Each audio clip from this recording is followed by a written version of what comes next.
Bismillahi syafi, Bismillahil mu'afi, Bismillahilladzi la yadurru ma'asmihi syai'un fil ardi wala fis sama' wa huwas sami'ul alim.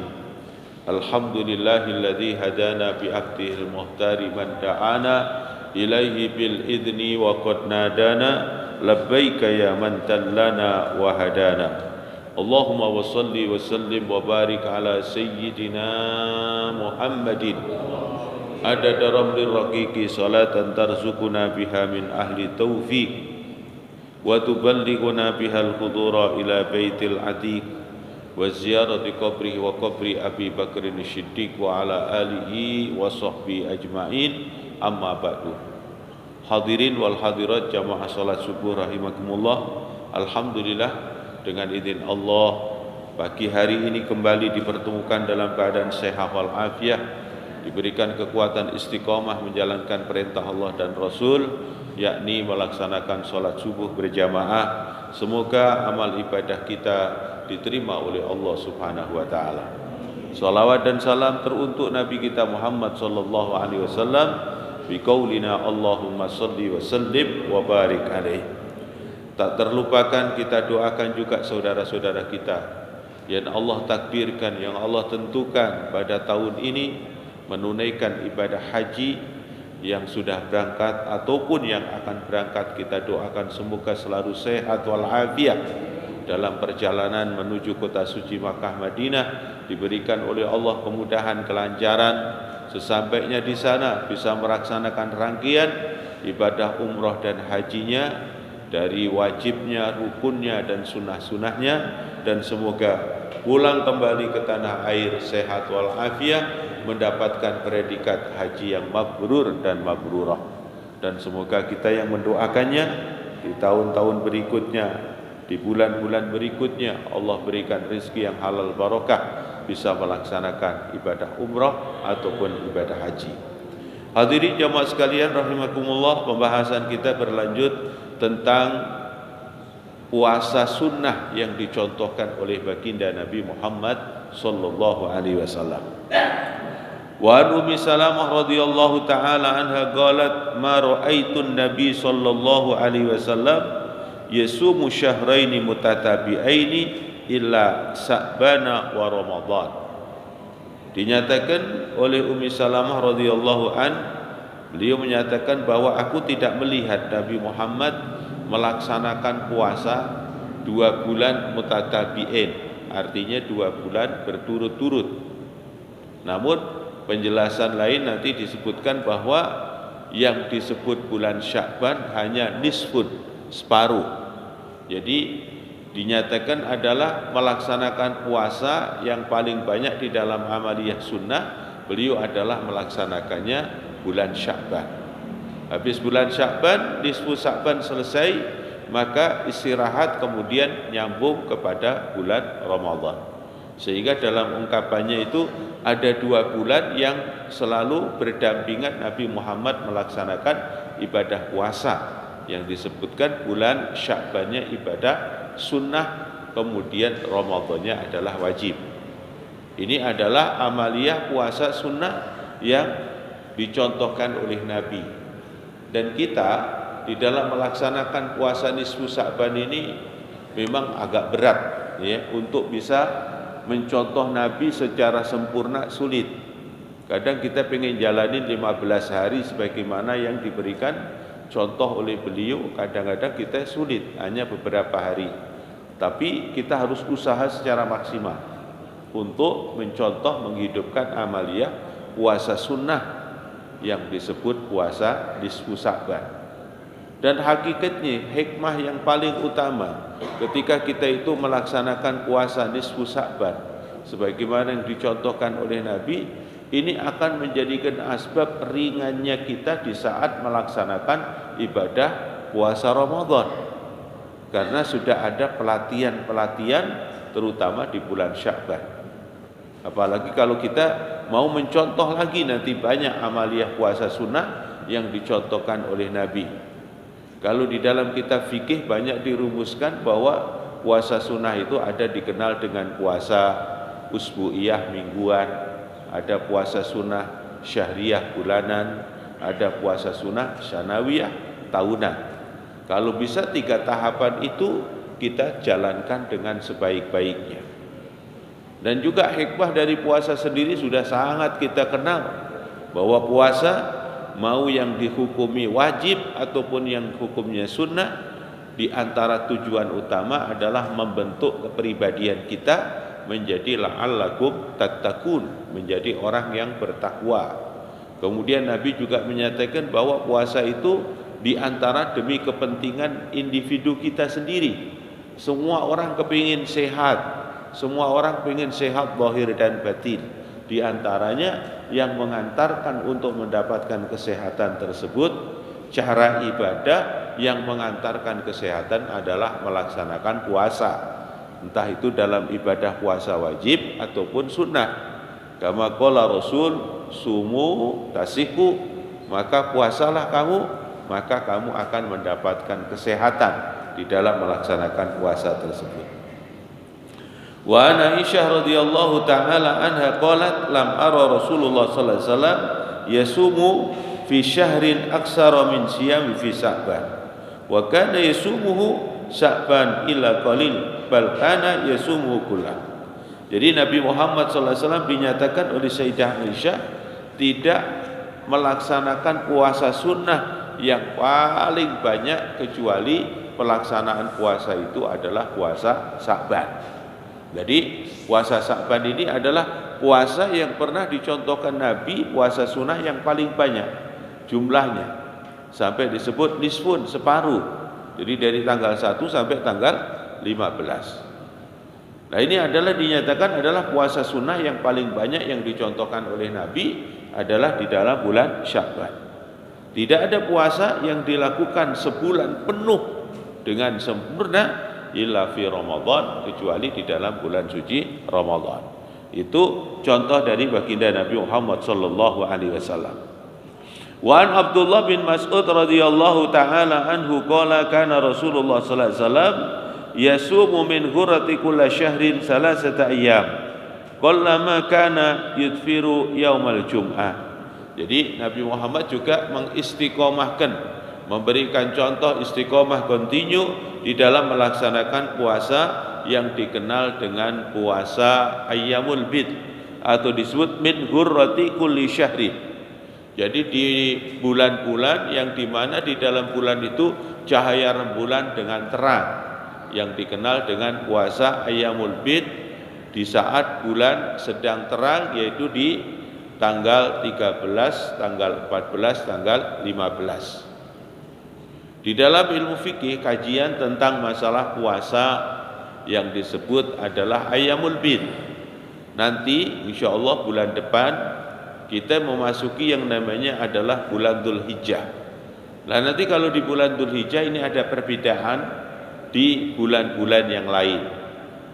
Yakni kalau di dalam bulan Dzulhijjah karena ada hari yang disebut ayyamut tasyrik, yaitu hari-hari tasyrik, hari-hari untuk menjemur daging, yakni setelah kita melaksanakan hari nahar, penyembelihan hewan kurban di tanggal 10, masih diberikan lagi waktu luang, yaitu tanggal 11, tanggal 12 sampai tanggal 13. Di situ di tanggal 13 ini kita masih belum boleh melaksanakan puasa sunnah, sehingga nanti ketika kita ingin melaksanakan puasa ayyamul bid, yaitu di bulan Dzulhijjah, nanti masuknya di tanggal 14. Ya, kalau kita mau melaksanakan ibadah puasa yang luar biasa nilainya di bulan Dzulhijjah ini, paling tidak kita bisa ambil rangkaian puasa, yaitu puasa di tanggal 8 dengan sebutan adalah Tarwiyah, kemudian di tanggal 9 adalah Arafah, tanggal 10 imsak saja. Imsak artinya menahan diri, jangan makan, jangan minum sejak waktu subuh tadi dikumandangkan azan. Jadi sebagaimana lazimnya kita puasa. Kemudian nanti kita melaksanakan iftar atau dibatalkan atau kita berbuka saat usai kita melaksanakan sholat Id. Itu yang dicontohkan Nabi. Kalau Idul Adha seperti itu keberadaannya, tapi kalau Idul Fitri beliau adalah futur terlebih dahulu, yaitu sebelum berangkat entah 1-2 biji kurma, kemudian beliau menikmati, kemudian baru melaksanakan berangkat sholat Idul Fitri. Jadi kalau Idul Adha ditahan dulu. Tapi semua ini adalah hukumnya sunnah. Jadi bukan wajib, hukumnya sunnah. Kemudian kita melaksanakan puasanya di tanggal 8, kemudian di tanggal 9 Arafah, kemudian di tanggal 10 Imsak. Nah, kemudian tanggal 10 setelah itu melaksanakan sholat Id, kemudian kita menyembelih hewan kurban sampai tanggal 13. Maka puasa Ayyamul Bid kalau kita melaksanakan di bulan Dzulhijjah, yaitu ketemunya kita laksanakan adalah di tanggal 14, 15 dan 16, mundur satu hari. Wa an Aisyah radhiyallahu taala anha qalat kana Nabi sallallahu alaihi wasallam yataharra shaumal Itsnin wal Khamis. Nabi juga memperhatikan banget dengan puasa yang dikenal Yaumal Itsnin wa Yaumal Khamis. Jadi tadi terhitung dari bulan Sya'ban. Bulan Sya'ban melaksanakan puasa lumayan banyak sampai 15 hari. Kemudian yang kedua, Rasulullah juga menjaga banget amalan sunnah ini, yaitu puasa di Ayyamul Bid, di hari-hari terang tersebut setiap bulannya. Kemudian Nabi Muhammad juga mengamalkan puasa setiap minggunya, tidak pernah beliau laksanakan terus istiqomah. Diberikan contoh yaitu puasa hari Senin dan hari Kamis. Wa an Abi Hurairah radhiyallahu taala anhu anna Nabiy sallallahu alaihi wasallam ya tu'radul a'malu yaumal Itsnin wal Khamis wa uhibbu ayyuradu amali wa ana shaim. Di antara hikmah puasa hari Senin dan puasa hari Kamis ini ada apa? Di antara amal-amal kita, boleh dikatakan amal kita ini akan dihadapkan kepada Allah, akan dilaporkan kepada Allah oleh malaikat-malaikat yang ditugaskan untuk mencatat amal-amal kita.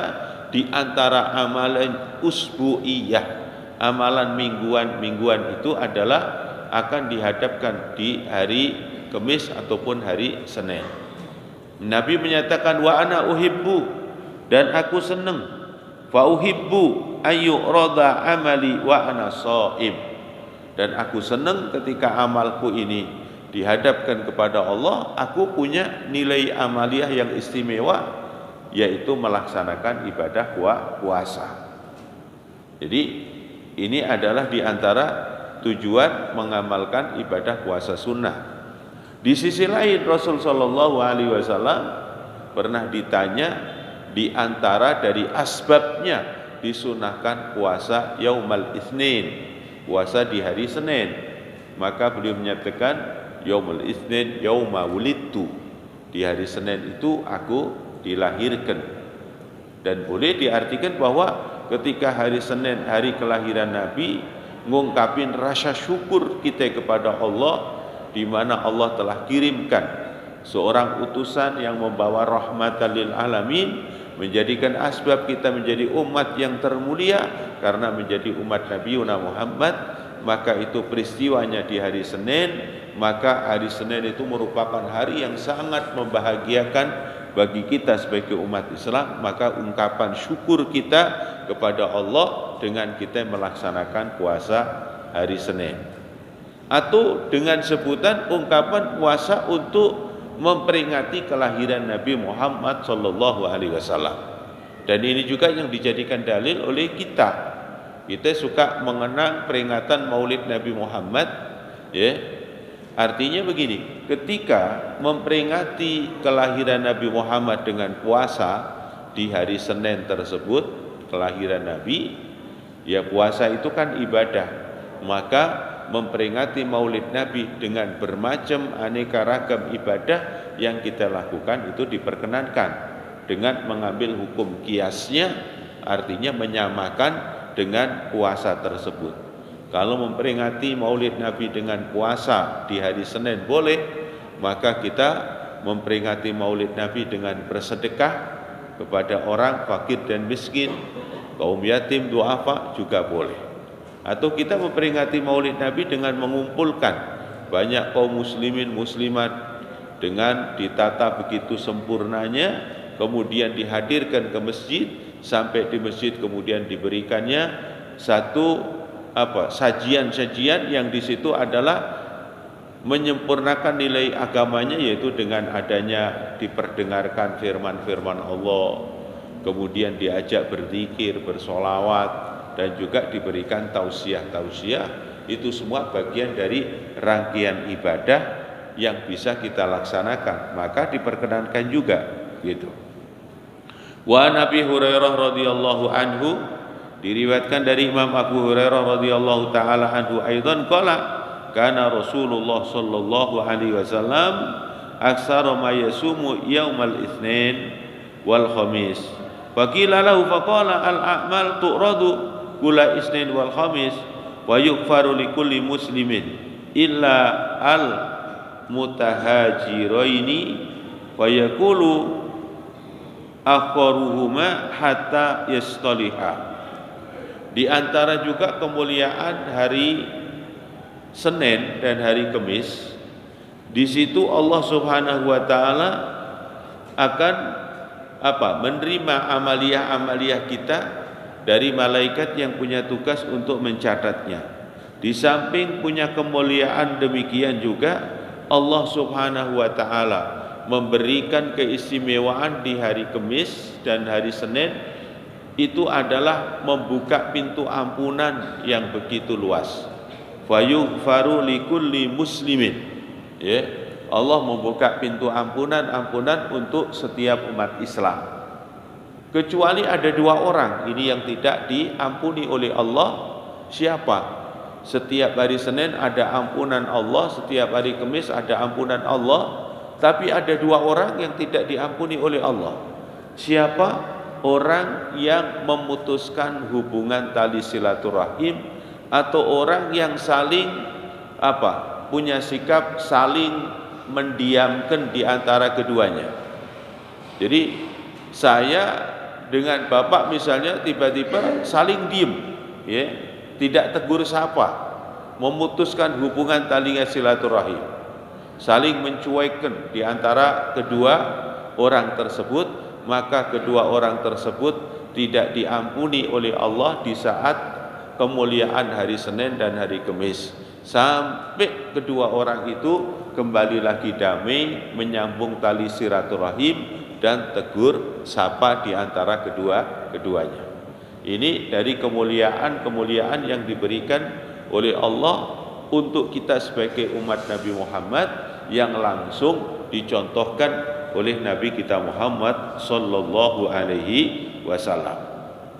Dan juga ada satu puasa yang selama ini nanti kita tidak pernah melaksanakan, jarang-jarang melaksanakan.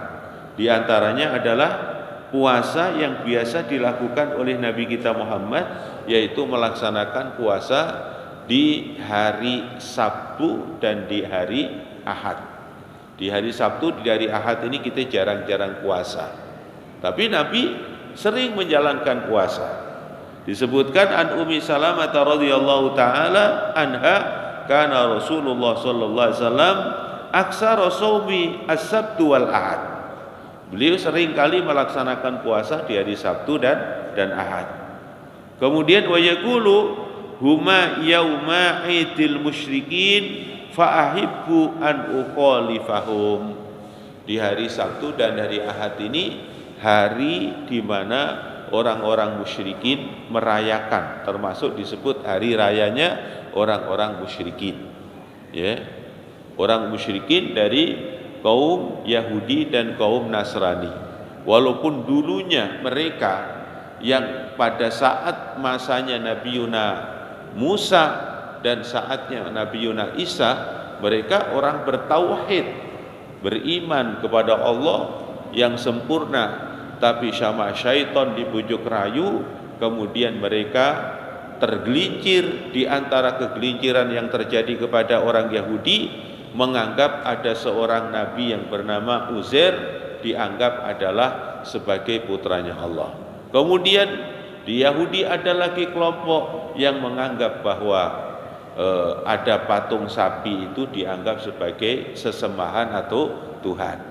Begitu juga di dalam kaum Nasrani juga ada penyimpangan yang akhirnya menjadikan mereka musyrik, yaitu menganggap bahwa Allah mempunyai seorang putra yang disebut Isa bin Maryam, ini dianggap Isa binullah. Inilah menjadi kemusyrikan-kemusyrikan yang terjadi pada mereka. Maka ini hari rayanya masih terdapat, yaitu di hari Sabtu dan hari Ahad. Nabi Muhammad melaksanakan puasa di hari Sabtu, hari Ahad, yaitu tujuan utamanya ikhtilaf ala kaum Yahudi wa Nasrani. Jadi berselisih, menyelisihi. Jadi Nabi melaksanakan puasa di saat mereka tidak puasa, makan-makan dan lain sebagainya, justru Nabi puasa. Ini namanya adalah mukhalif ala Yahudi wa Nasara. Kemudian dalam kajian-kajian fikih bahwa puasa di hari Sabtu ataupun puasa di hari Ahad itu harus disambung, tidak bisa tunggal, kecuali memang puasa di hari Ahad itu memang disyariatkan cuma satu. Umpama nanti di Idul Adha ini di tanggal 9 Dzulhijjah misalnya, pas itu ketepatan jatuh umpamanya hari Sabtu atau hari Minggu. Misalnya kita puasa Arafah pas jatuhnya hari Sabtu atau jatuhnya hari Minggu, dan kita memang mengambil Arafah saja, tidak mau ngambil tarwiyahnya, tidak mengambil juga imsak setelahnya, maka itu namanya di hari itu memang disyariatkan puasa untuk satu hari, maka kita tidak apa-apa puasa satu hari saja. Atau nanti di bulan Muharram, di bulan Muharram itu disunahkan puasa, yaitu di tanggal 10 Muharram. Terus Nabi juga pernah punya wacana ingin puasa 2 hari, tanggal 9 dengan tanggal 10, karena kaum Yahudi juga puasa di tanggal 10. Maka ketika terjadi di tanggal itu ternyata jatuhnya cuma hari Sabtu, maka kita puasa Sabtu saja boleh. Tapi kalau tidak ada asbab-asbab syariat yang semacam itu, kita ingin puasa di hari Sabtu kudu disambung dengan hari Minggu, ya, atau kita menyambungnya dari Jumat Sabtu, atau kita sambung dari Kamis, Jumat dan Sabtu. Kemudian puasa hari Minggu, maka disambunglah dengan Sabtu Minggu boleh, atau mungkin Minggu dan Senin disambung. Kemudian kita ingin puasa di hari Selasa, boleh disambung dari Senin Selasa ataupun Selasa Rabu. Kita puasa ingin dipuasi hari Rabu, boleh disambung Rabu Kamis atau Selasa Rabu. Ini diantara amaliyah puasa-puasa sunnah yang dicontohkan oleh baginda Nabi SAW. Semoga Allah Subhanahu Wa Taala memberkahi pada kita semua, diberikan kekuatan untuk ittiba, mengikuti amaliyah-amaliyah sunnah di amal-amalan puasa yang dicontohkan oleh Nabi kita Muhammad SAW. Ya Arhamar Rahimin, farij alal muslimin, Allahumma arzuqna ilman nafi'ah wa rizqan halalan thayyiban mubarakan fi. Allahumma a'inna ala dinina bid dunya ala dunya bit taqwa ala taqwa bil amal bit taufiq. Allahumma arzuqna ziyaratal haramain, Allahumma arzuqna ziyaratal Makkah wal Madinah. Rabbana atina fid dunya hasanah bil akhirati hasanah qina adzabannar. Sallallahu ala khairi khalqi walhamdulillahi rabbil alamin. Assalamualaikum warahmatullahi wabarakatuh.